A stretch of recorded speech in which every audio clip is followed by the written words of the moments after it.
I always think it's important. I mean, you know, I grew up here in Collierville, and I think that's number one. I just, you know, I love where I live. I love where I grew up. I love where I coach and teach, and, you know, and my kids are in school here, and, you know, so I mean, I have bought into this community. I want them to do the same. I remember when I was in high school and playing, I mean, community was a huge thing, and it was really a motivating factor for us even when we played. You know, it was kind of like, hey, you're the show on Friday night, you know, let's give them a show and let's play hard for our town, and our whole town would shut down. I think it impacted them a lot. You know, the community comes to the ball game. It's a sellout crowd, and so it's good for us to give back to the community. And so I think they learn a lot for life, you know. Yeah, yes, sir. One of Rocconi's philosophies is that he's getting us not just prepared for football, but getting us prepared for life as men. And he puts us in a lot of situations where, you know, we get to do that and really just get to learn life lessons and other things about being a man when, you know, you're out of high school and out of college that will help you in life.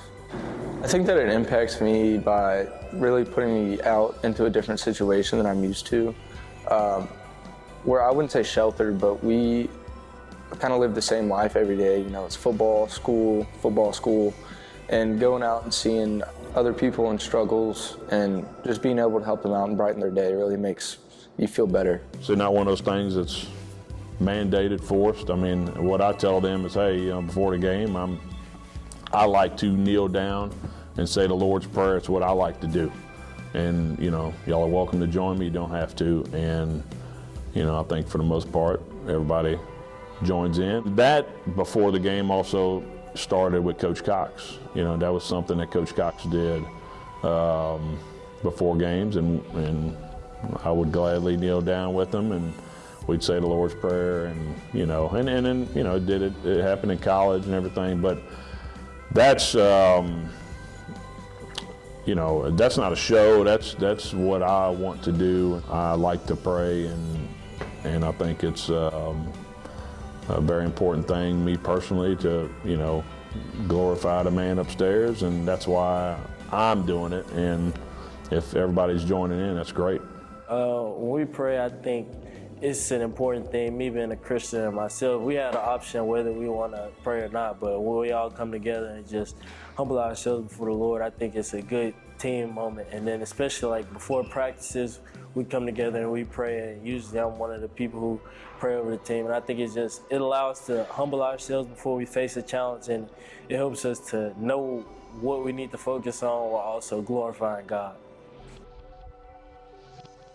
The ringing the bell, so Coach Paul Cox was legendary football coach here for 33 years. He was my coach. He really built this program from nothing. When he was about a few years away from retiring over at Osteen, behind the elementary school where we used to play, and they built a victory bell for him. And it's a Paul Cox victory bell. You know, would ring it after every victory, and that was after I graduated, so I didn't get to participate in that.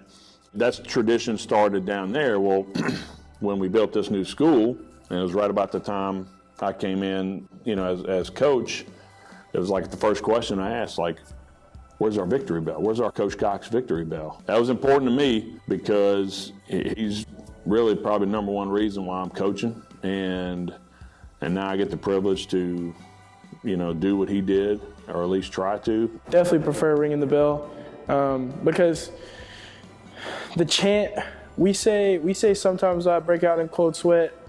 We say it. We don't always just say it after a victory. Sometimes we'll say it in the locker room. But the bell, you know, we won that game. You know, at least being in the same position is really, I'm very blessed to be in that. So it's a way to honor him, you know, and keep his tradition alive.